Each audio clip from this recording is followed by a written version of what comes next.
Hello everybody, this is Keeping It Real with FK and I'm your host Faisal Kapadia. अस्सलाम वालेकुम everybody. तो weekly happenings का हमारा podcast आज आपके लिए हाजिर है. वीकली हैपनिंग्स में इस वीक बड़ी इंटरेस्टिंग चीज़ें हुई हैं. सबसे पहले तो हम बात करेंगे एक मूवी जिसने पूरे पाकिस्तान को हिला के रख दिया है, जो पहले बैन हुई, फिर अनबैन हुई, फिर शायद अब पंजाब में बैन हो गई. जॉयलैंड नाम है जी इसका, और हमारे मुल्क की एक कम्युनिटी जो है वो इसमें फ़ीचर्ड है, जिनको NIC कार्ड भी दिए हुए हैं गवर्नमेंट ने. मगर इस वक्त जो सिचुएशन है वो ये है कि कुछ क्वार्टर्स बिल्कुल ही खफा हैं इस मूवी से. वो चाहते हैं कि इस मूवी को ना दिखाया जाए.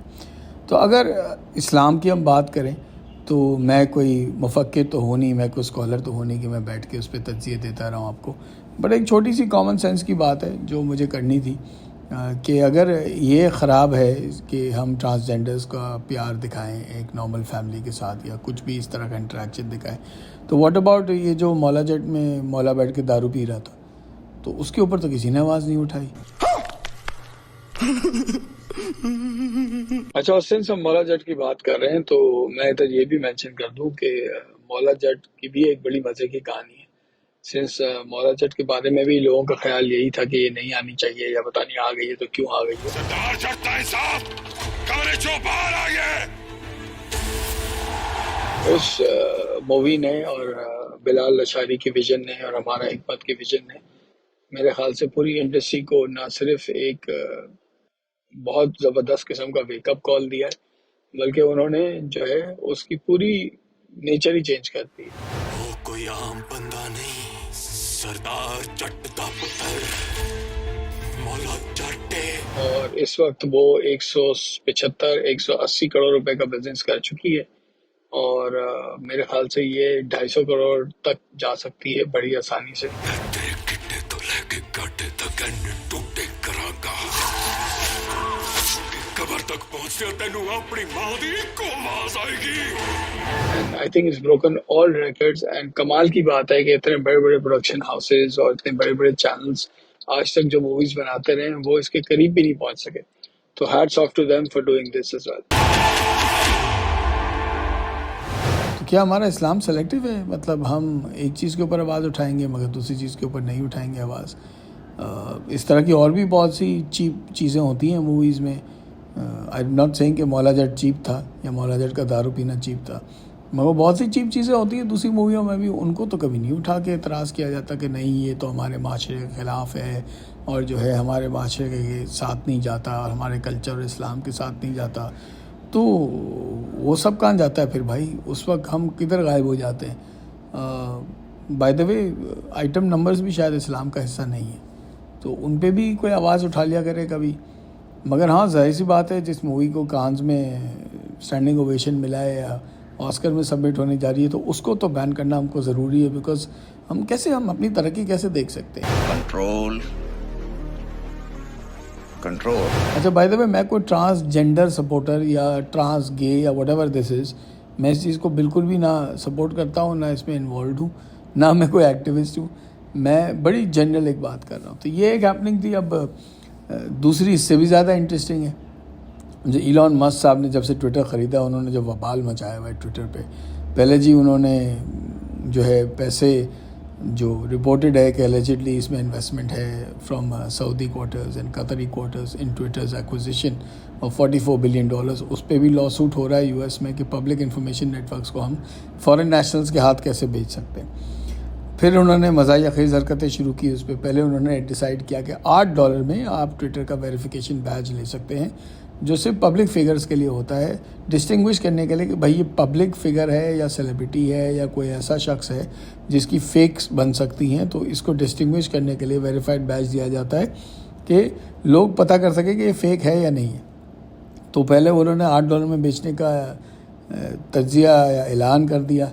उसके ऊपर हमारे एक बड़े मज़े की सेलिब्रिटी है अदनान सिद्दीकी साहब, उन्होंने बड़ी फ़नी चीज़ प्रेडिक्ट की कि भाई अगर ये करोगे तो ये तो हर एक के बना के बैठ जाएंगे लोग. और वही हुआ.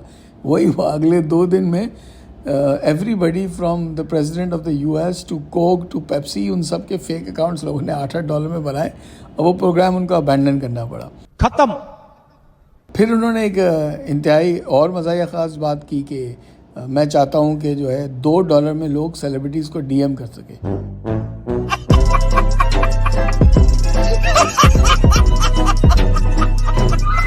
माशाल्लाह, मतलब अगर आप ये भी खोल देंगे तो फिर तो लोगों की प्राइवेसी बर्बाद हो जाएगी, क्योंकि $2 में उनके इनबॉक्स बिक रहे होंगे। तो पता नहीं इलॉन मस्क साहब को क्या हुआ है, शायद टेस्ला में लॉस हो गया है या चीज़ें बिकनी नहीं सही तरीके से वहाँ पे, जो ये इस किस्म की हरकतें करने पे आ गए। ऐसा लग रहा है कि वो ट्विटर को ख़रीद के तबाह करने के लिए आए। गजब बेइज्जती है। फिर उन्होंने जो है एक और ऐलान कर दिया परसों कि जो है 100 घंटे जिसको नहीं काम करना। अब नॉर्मली मैं आपको बता दूं कि US वगैरह में एक बहुत हैवी वीक भी 60 आवर्स का गिना जाता है। तो 100 घंटे जिसको नहीं काम करना, उन्होंने ऐलान किया वो ना आए काम पर या रिज़ाइन कर दे काम से। तो अगले दिन half of the core team नहीं, पूरी कोर टीम ही गायब हो गई, वो कोई भी नहीं आया काम पे। चीटिंग करता है तू। तो उन्होंने ऑफिस फिर कल मजबूरन बंद कर दिया, बिकॉज कोई काम पे ही नहीं तशरीफ़ लाया। तो अगेन कल से Twitter is going to die, Twitter down, Twitter murder, Twitter is at death level, इस किस्म के हैशटैग्स ट्वीट हो रहे हैं सारे, और they are in the top 6 trends of Twitter. और किसी भी वक्त सुना है कि ट्विटर डाउन जा सकता है। पता नहीं इसमें कितनी सदाकत है कि वो सर्वर्स जिन भी ट्विटर है वो उस पर कोई मॉनिटरिंग नहीं हो रही, कोई स्टाफ नहीं है, तो शायद वो डाउन ही चला जाएगा कोई भी प्रॉब्लम हुआ तो, क्योंकि मेंटेनेंस तो हो नहीं रही है, ऑफिस तो बंद कर दी गई हैं मंडे तक। तो इस वक्त ट्विटर का ये हाल हो रहा है।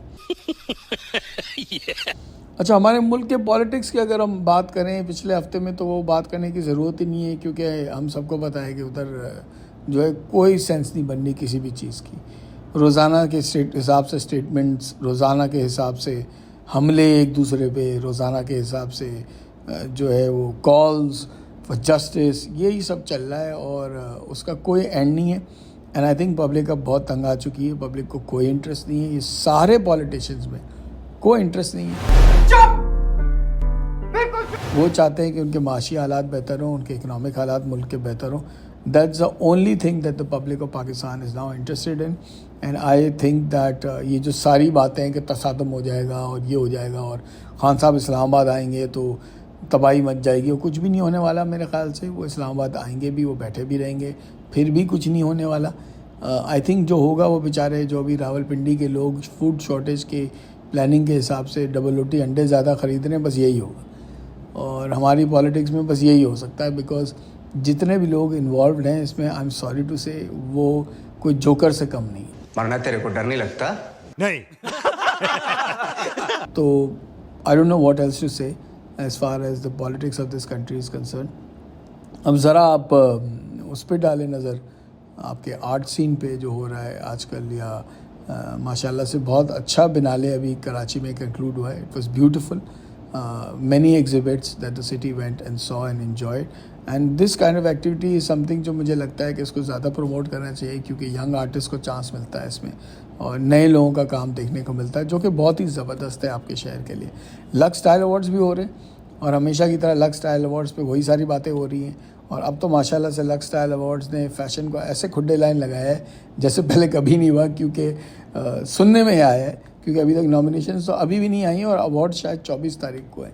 सुनने में ये आया है कि मॉडल ऑफ द ईयर की कैटेगरी में मेल और फीमेल दोनों को एक ही कैटेगरी में डाल दिया गया है, और दूसरी भी इस तरह की चीज़ें हुई है, और यंग और अपकमिंग लोगों की कैटेगरी जो है फैशन में ख़त्म कर दी गई है, बिकॉज ऑब्वियसली बात है कि हमें यंग टैलेंट को तो इनकरेज करने की ज़रूरत है नहीं।